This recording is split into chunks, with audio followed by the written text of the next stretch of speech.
Magandang buhay mga kaplantito, plantita.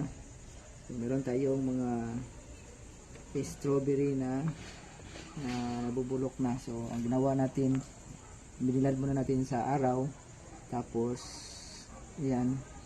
So nakikita niyo meron siyang mga buto-buto dyan sa labas ng strawberry.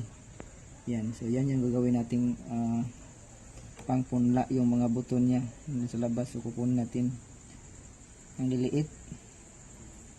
Kung maliliit yung sesame seeds, mas maliliit talaga itong sa strawberry. Yan, so, daming mga buto.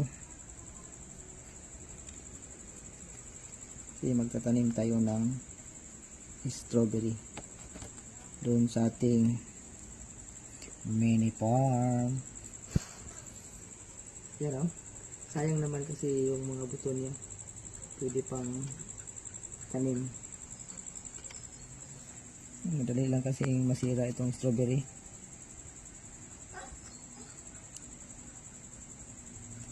Galing pa itong bagyo itong mga strawberry na to. So meron na tayong mga nakuliktang mga buto. Ayan, ang liliit.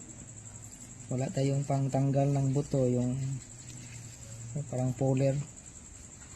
So mano-mano natin siyang tanggalin gamit tayo ng tissue kasi madali siyang madagta.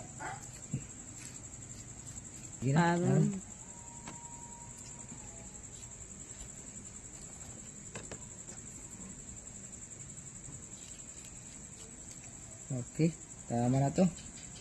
Medyo marami na rin. Okay, so update ko na yung next time kung meron bang tutubo dito sa ating ginawang mga pangulikta ng mga buto ng strawberry. Thank you for watching. Bye bye.